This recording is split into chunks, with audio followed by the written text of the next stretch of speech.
Hi ladies and gentlemen, this is me, Monkalesi, and today I decided to do something a little bit different.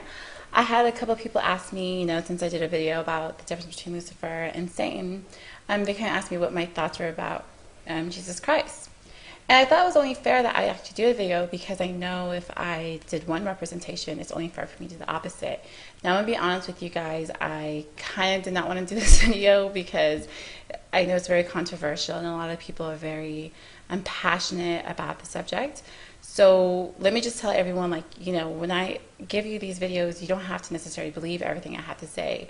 I give it up to you guys to use your own intuition, your own discretion, to accept or not accept or believe it. We all are individuals. We all have the freedom to accept what we want to accept. So this is what I'm going to go ahead and tell you my theory and my story and my understanding of it. And if you like it, go ahead and ask questions. If not, that's fine. This is just my opinion or my thoughts on the topic. So basically, to talk about Jesus, okay, Jesus Christ. When people think about Jesus Christ, it's kind of a hybrid character because Jesus Christ is, yes, there is a lot of it based on reality and on different types of avatars. However, he is also connected to a real person named Yahshua. Now, a lot of people get Yahshua confused because he is an avatar who actually was incarnated many times in different cycles. And if you're not familiar with the word avatar, what that basically means, it means basically a very potential person who comes in on different cycles of incarnations and comes in for a purpose, usually a spiritual purpose. So Jesus Christ is a combination of, say, Horus, Rama, Buddha, Tazmu, from Sumerian texts. It's just a combination of different characters and mythology put into one person who is known as usually the Messiah through different ages. Now, just like regular people, we have our cycles, our incarnation, our past lives. Well, the Christ consciousness, like I would like to call it, also comes in cycles as well. And the Christ consciousness, I would like to say, is like a little bit a combination between the Luciferian energy combined with the Michael / the Huti energy. Now, the Michael, the Huti energy, just to do a quick overview, is more like logic and intellect, while the Luciferian is more like intuitive. So it's kind of like a balance of energy that comes together and basically comes into a society where it's a very imperial society and tries to come in and shift the consciousness to make it a little bit better, trying to help the evolution of the society kind of go into its next stage. Now, the reason why the Christ consciousness likes to go into a very imperial place because it wants to go into a place that's very motivative, very influential, so to speak. So, before I go into story, I have to go ahead and tell you about, basically as different ages go by, it gets more material. So what happens is, at the first one stage, maybe very high, the frequency might be high, it may be easier for the gods to come and go incarnate.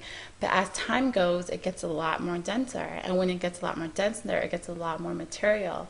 And the reason why I'm telling you this is because when time or ages go by and it gets more, dense, usually gods don't like to come back because what happens is the denser the material realm is, the ages are, the realm is, it's harder to retain your consciousness or your memories from a past life. So, the first incarnation of this Christ consciousness, I will just say that, was in Kemet. Now, Kemet is also known as Egypt, and it was known as the god Horus. At that time, what happened with Kemet or Egypt, it started descending, started getting a little bit more material. So Horus came in as a Christ consciousness and tried to help with what was going on with the energy there, try to jumpstart it to the next thing. However, it was so declined so fast that Horus, he's a very powerful avatar, yes. However, his mission to jumpstart it to the next spiritual age really didn't help or didn't really work. But he was able to, however, maintain the frequency and maintain the energy. So then that happened. But what happened was, next thing that happened, the currents moved to India. When I meant currents, it means like a spiritual current of the Christ consciousness. So when it went into India, the Christ consciousness got more incarnated into what was called, you had the god named Rama. and from Rama it went to Krishna. And that happened. However, the Brahma caste still came in. They became a very powerful avatar, just like Horus. Everyone knows Rama, everyone knows Krishna, everyone knows Horus.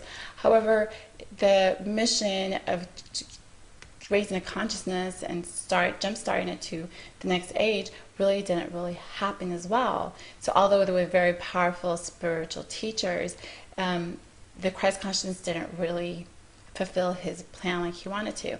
Now remember, as this was happening, the realms were getting a lot more denser and more material, and it was the age was getting more physical. So at the same time, why India didn't work is because he was losing his currents from Horus, and he needed that element to go ahead and continue the next stage. So with losing his consciousness in India and not having the currents from Horus because it wasn't able to get transferred, he was kind of losing his ability to jumpstart what he wanted to do. And then the currents went to the Orient. In the Orient, he got reincarnated as Buddha. And Buddha at that time, they weren't really into women. He really wanted to go ahead and create something. Of course, the same thing he wanted to do with Rama and Krishna. Became a very powerful avatar, and powerful God. However, as Buddha, same thing. His philosophy became more intellectual. It didn't really have the energy aspect that he needed to have. So as Buddha, it was more about morals, more about intellectuals, more about philosophy, but it wasn't really, the energy wasn't there. And then he went down from Horus to Rama to Krishna to Buddha to Yeshua, which everyone's more familiar with. And that's when, at that point, the energy or the frequency was so dense that the gods would not even come down. They said, forget it, it's too dense. I don't lose my consciousness, I'm not coming down. So Yeshua came down, he incarnated, but this time, different from the rest of his times, he decided to travel. So he traveled to Tibet, he traveled to India, to Persia, to Iraq, to Kemet, to Egypt, everywhere. And when he traveled, he was able to learn a lot of different sciences and spiritual philosophies. So when he went to Kemet, he basically learned a lot about the water magic, and he learned about from the water magi's. And with the water magic and the water magi's, he learned that with the element of water, you can tap into dark energy and love. And through there, he was able to understand water magic and love and dark energy.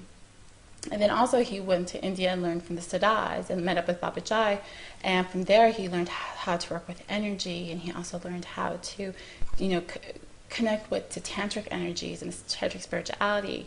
And he went into different places, Tibet, and fused all these different spiritual practices into one. And then what he decided to do is he wanted to go ahead and implement the science where it was focused on love, on the frequency of love. And with that frequency of love, he was able to go ahead and wanted to share it to the public. Because up until that moment, everyone was more concentrated in bloodlines, where you had to marry into a certain type of bloodline, and the power would be transformed genetically. Where instead he wanted to go ahead and concentrate on the element of love so anyone can access it. Now he got the science down, however, the people were so material, they weren't able to accept it as he wanted it to. So yes, he was very advanced, however, his environment wasn't able to embrace the teachings because it was a little bit too ahead of their time. So that happened. And then now you have it today. What's going to happen today? Well, America, as you guys know it, is the imperial city, and we're at the age again where the Christ consciousness is coming back. And this time he's coming back, though he's going to come back a little bit more powerful, because he's going to come back more so with 4 horsemen, and with those horsemen he'll come back a lot more prepared. And the thing that's going to be different this time, where before he had to individually travel, now everything's globalized. So if you affect one little continent, you can affect all of them simultaneously, because everything's kind of interconnected. The Buddhas will, know him from Buddha, so they say the return of the Buddha. The Christians will say Christ, because they say the return of Christ.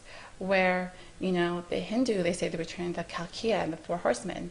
So basically, that's my quick introduction, who he is. It's a type of frequency of energy.